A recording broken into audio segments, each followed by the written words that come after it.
بسم اللہ الرحمن الرحیم۔ السلام علیکم ورحمۃ اللہ وبرکاتہ۔ دھیرے دھیرے ڈھلتی شام آس اور امیدوں کا آج پھر سے قتل عام کر رہی تھی۔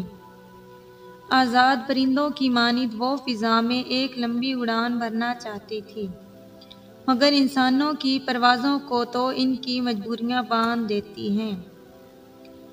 آسمان پر چھائی ہلکی سرخی کتنی دلکش معلوم ہو رہی تھی۔ اس روز بھی اس نے مالکن کے چھوڑے چند ٹکڑوں سے ہی اپنے پیٹ کی جہنم کی خاموش کروا لیا تھا۔ ماں کے ساتھ کام سے واپسی پہ اس نے ایک ریسٹورانٹ کی کانچ کی دیواروں سے اندر جھانکا تھا۔ وہاں کی دنیا اسے کتنی خوبصورت لگ رہی تھی۔ ایک کاش کا لفظ دل میں کئی خواہشات کو جنم دے سکتا تھا، مگر اسے تو رب کے کن پہ بھروسہ تھا۔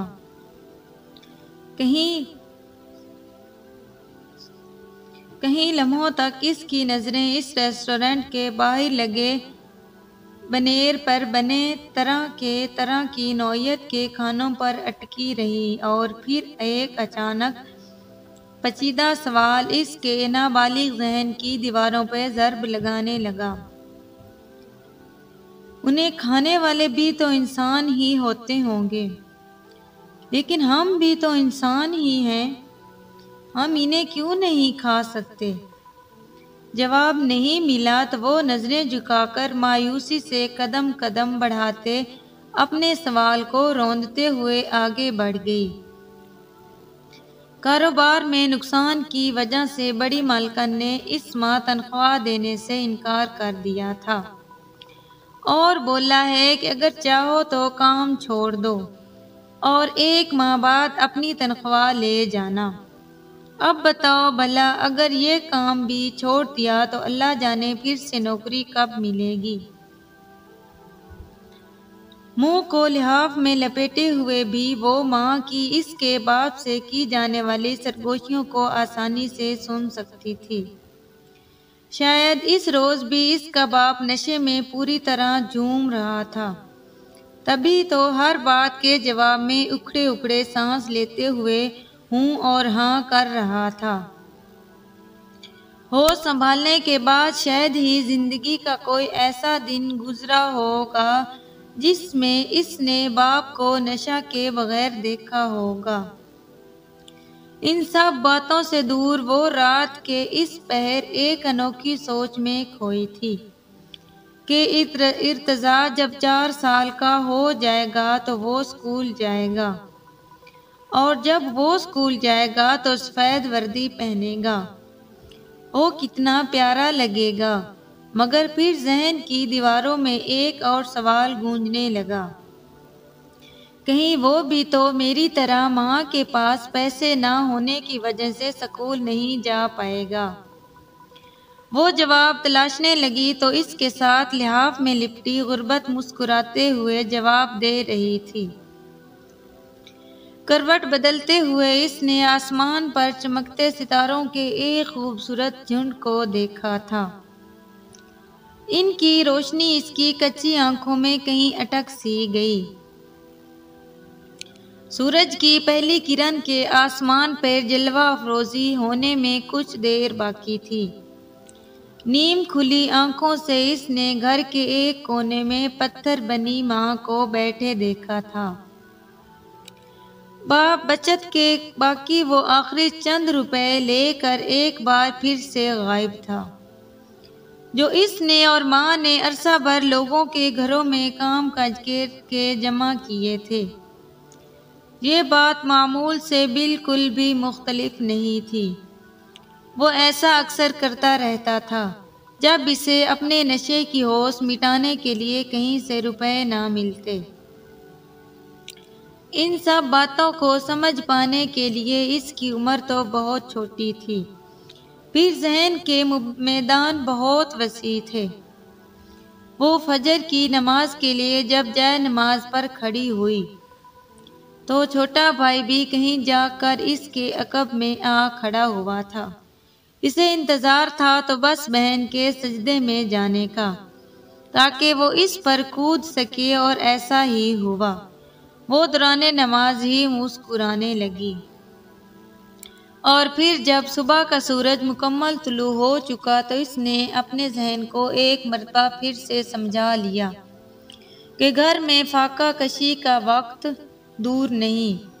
7 ہمسایوں کے گھر سے لذیذ پائے جانے خوشبو پورے محلے کو مہکانے لگی تو یکدم سے خدا کی تقسیم پر بے پناہ شکوے ذہن میں جنم لینے لگے۔ اس نے خیالات کو جھٹکا۔ توکل کرنے والے خدا سے سوالات نہیں کرتے۔ ماں سے تربیت لینے کی عمر میں وہ معصوم بچی زندگی سے سبق سیکھ رہی تھی۔ وہ سبق اسے کتابیں کبھی نہ سکھا پاتی جو وہ غریبی میں لوگوں کے روپیوں سے سیکھ رہی تھی۔ گڑیوں سے کھیلنا اس کا شوق نہیں تھا بلکہ وقت کا شوق تھا، اور اس وقت وہ معصوم گڑیا وقت کے ہاتھوں ایک کھلونا بنی ہوئی تھی۔ صبح سے شام تک وہ اپنے چھوٹے چھوٹے اور کمزور ہاتھوں سے ماں کی امیر لوگوں کے گھروں میں کام کاج میں مدد کرواتی، اور پھر شام میں چند باسی روٹی کے بچے ٹکڑے بچا کر اپنے جان سے پیارے بھائی کے لیے لے کر آتی۔ وہ در در پھرتی رہی رزق کی تلاش میں، رزق امیروں کی قید میں بند پڑا رہا۔ گھر میں اب کئی روز سے فاقے چل رہے تھے۔ ایک وقت کی روٹی پہ کیسے زندہ رہا جا سکتا ہے؟ شاید وہ حرف بہ حرف کتاب لکھ دیتی۔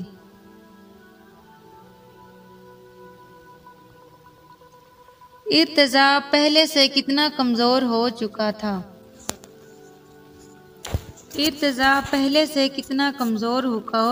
تھا۔ اور اکثر اوقات بیمار بھی رہتا تھا۔ کئی روز گزر جانے کے بعد اس کا باپ گلی کی نکڑ پہ بے ہوشی کی حالت میں پایا گیا تھا۔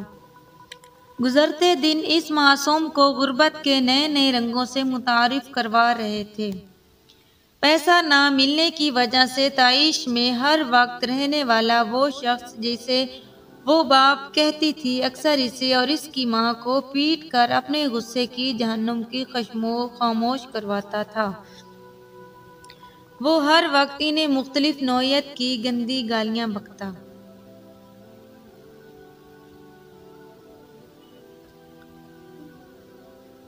3 روز سے گھر کا چولہا ٹھنڈا پڑا تھا۔